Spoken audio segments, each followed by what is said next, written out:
چې د شرک د وجه نه په امت کې ډېر لوی اختلاف واقع دی. لکه زه به اوس ووایم چې زمونږ په ملک کې د ټولو نه لوی شرک څه کیږي؟ قبر پرستی. قبرونو له ښځې هم روانې دي او نرم روانې دي. وایي دا بابا دی او بابا اولاد هم ورکوي، بابا مال او خزانې هم ورکوي، بابا عزت هم ورکوي، بابا بیماری هم ښې کوي. وایي نو توحید دې ته ویل کېږي چې موږ الله په ذات کې هم یو وګڼو، په صفتونو کې هم یو وګڼو. ګورئ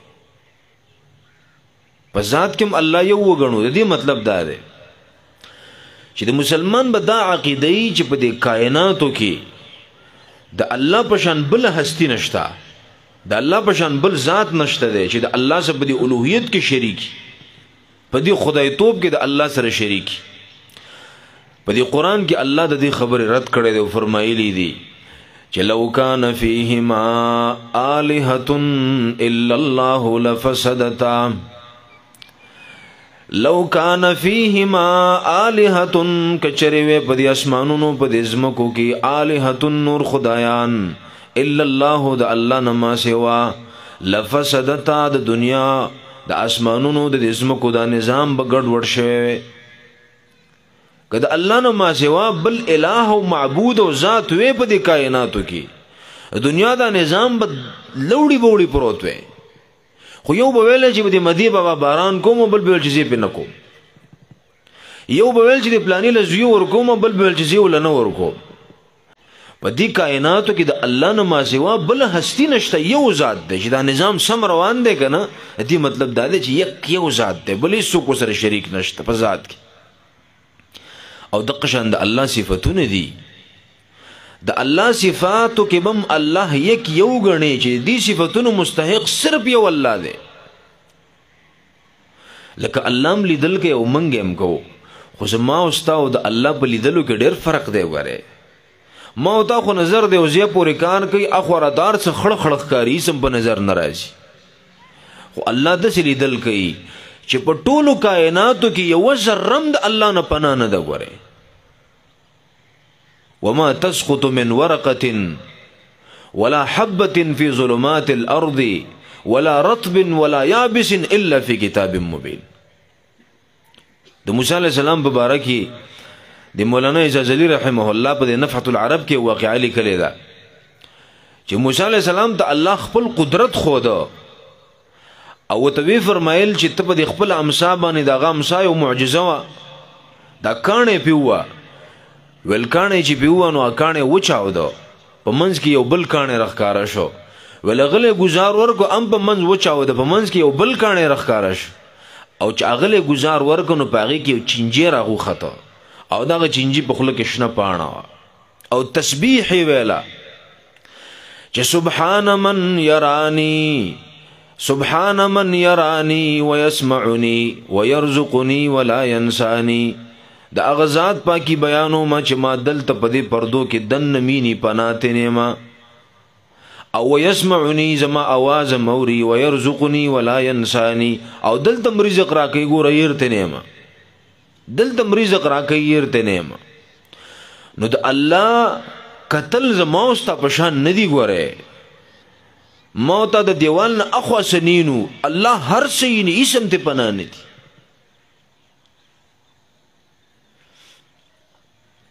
موتم اوریدل کو الله هم کوي، الله هم سمیع او بصیر ذات ته، خو زما واستو د الله په اوریدو کې ډېر فرق دی. وره نو لہذا خپل صفاتونه به د الله په صفاتونو نقدش بنوي چې الله د څه اوریدل کې لګ څنګه چې منګه کو. ما او تا خو په اوریدو کې غوګونو ته محتاج یو، ما او تا په خبرو کې جبه او تالو شوندو ته محتاج یو، ما او تا په لیدلو کې سترګو ته محتاج یو. الله په ځان باندې نه قیاس کوي، لیس کمثله شیء. د الله په شان په مخلوق کې څه شی نشته د جتی او تو چې الله بدسي نه، لیس کمثله شیء. نو الله چې څنګه په ذات کې یو دی په صفاتونو کې یو دی. هغه کارونه چې هغه د اسبابونو لاندې دي، لکه چې ملګری ته هم چې مال لګي وبراکا، نو دا د اسباب او د وسه او طاقت نه لاندې خبره ده. نه په دې کې مدد وختل لا شرک نه دی. وره خو هغه کارونه چې هغه فوق الاسباب دي، لکه الله مال صحت راکی. نو یو خو علاج د ډاکټر له به ورځي علاج بکې هغه به تعالی دوايي درکوي تعالی به ټیسټونه کوي دا خبرې د اسبابونه لاندې دي که په دې کې ته ډاکټر نه مدد غواړې دا څه شرک نه دی او که ته ډاکټر ته وایې چې مال صحت راکا نو دا شرک دی. صحت د ډاکټر په لاس کې نه دی.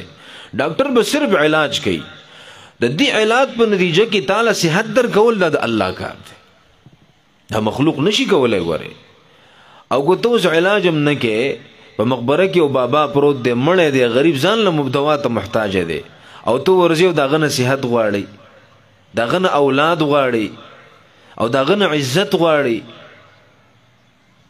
نو دا د کومې درجې عقل مندي ده. خو مشرکان د بت نه غواړي او مسلمانان د قبر نه غواړي هغه ته بت پرستی وي او د قبر پرستی وي. افسوس سړی وکي کنه په هندستان کې هندوان ورځي او بت ته سجده کوي د بوتانو په نوم باندې نظر و نیاز کوي نظرانه او شکرانه پیش کوي او مسلمانان ورځي اجمیر صاحب ته اجمیر شریف ته ورځي او التقبر ته سجده کوي د بابا په نوم باندې نظرانه او شکرانه. نو څه فرق شو یو قبر پرست شو بل بت پرست شو دوه مشرکان دي. اسی دې کلمه وینو دا کلمه خو انسان له الله پیدا ور کوي چې کلمه وي او د کلمې په تقاضو باندې و چلےږي د شرک نزان وساتي الله دا کلمه انسان له پیدا ور کوي. ذکر الله وما يؤمن اكثرهم بالله الا وهم مشركون. ډیر د خلک دی چې غیب الله باندې ایمان راوړي خو د ایمان سره سره شرک کوي هیڅ پیدا وته د ایمان نه ور کوي. نو په دنیا کې لوی اختلاف چې پیدا کړی دی شرک پیدا کړی دی وره امت بدلو تقسیم کړی دی او که تا وی چې ولی څه نشي کولای نو تا ته بس وي دی اولیاء نه مني. ما یو ځل په دې تقریر کړو د کاکا صاحب او پیر بابا او د لوی خلک دی ډیر اوچت خلک تیر شوی دی خو د دې مطلب خدا نه دی چې تو اوس ولی راواله او د الله مرتبه ته ورسه ولی دی په خپل ځای باندې دا خپل یو مرتبه او مقام دی د خپل مرتبه نه راخته کوم چې کنځلې وته کې خو د خپل مرتبه نه اوچتوم چې تی اوس اسمان ته ورسه لکه دا دی یو مسلمان شعر دی چې غزان ته مسلمان وای سوی وی احد سے احمد اور احمد سے تجھ کو سب کن مکن حاصل ہے غوث اعظم تجھ کو. د شاه عبد القادر جیلانی بارک هغه غوث اعظم عقیده الله رج غوث اعظم خو الله دی وی احد سے احمد اور احمد سے تجھ کو سب کن مکن حاصل ہے غوث اعظم تجھ کو. دا د یو کس شعر دی چې غزان ته مسلمان وای. ګور احد د الله په صفاتونو کې دی قل هو الله احد وای د الله نه د خدای توب صفاتونه احمد تر منتقل شو نعوذ بالله پیغمبر علیہ السلام یادی او به د احمد نه تجھ کو تا تر منتقل شو سب کن مکن حاصل ہے غوث اعظم تجھ کو. غوث اعظم وای تا ته د ماکانا د آدم علیہ السلام نه د وسه پورې چې څه شي وي د ټولو علم تا تشته دی او ما یکونو د قیامت پورې چې څه کیږي د ټولو حالاتو علم دی تا ته دا د چپ باره کې وي دا د شاه عبد القادر جیلانی باره کې وي. نو د شرک سره کوي خو نه ونی خري خو دقه ته شرک وای کنه. او یا رسول الله اسمع قالنا او یا نبی الله انظر حالنا پیغمبر علیہ السلام د غیبی وازونه کول او چغي وال او به می سره وځي مسلمانې. علی رضی الله عنه ته غیبی چغي وال لغنه مدد غختل چې صرف یا الله دی ګوره یا رسول الله او یا علی او یا حسین نشته په اسلام کې دی مسلمانانو په کتاب کې دا ټکی نشته ګوره. ته چې علی ته غیبی چغي ویني ته په کوم ځای کې مسلمان پاتې شو.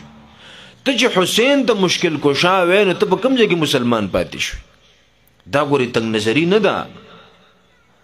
که وزوی مچره دا خلق مسلمانان نه دي نو تاسو دا مو یا تنگ نظر یا دا مفتی صاحب د تنگ نظر په کتاب کې تنگ نظری ګوره بالکل نشته. د څومره حد پورې چې گنجائش تده نو گنجائش ورکول پکار دي او چې گنجائش نشته نو ګوره به په قلاره کې نستل پکار دي. علماء لیکلي دي یو ناقص د ایمان دا دی عدم تکفیر المشرکین چې سړی کافر دی او ته کافر نه په دې سړی د ایمان نخلاصي ولدون خطرناک خبره ده. چې سړی مسلمان دی او ته په زور کافر کې دام ناقص د ایمان دی د ایمان نه په سړی خارج کی. خدام ګوره ناقص د ایمان دی چې سړی شرک کوي او ته مشرک نه وي د مداهنت نه کار علي. نو په دنیا کې لوی اختلاف یو د شرک د وجه نه واقع دی او د بدعت د وجه نه واقع دی.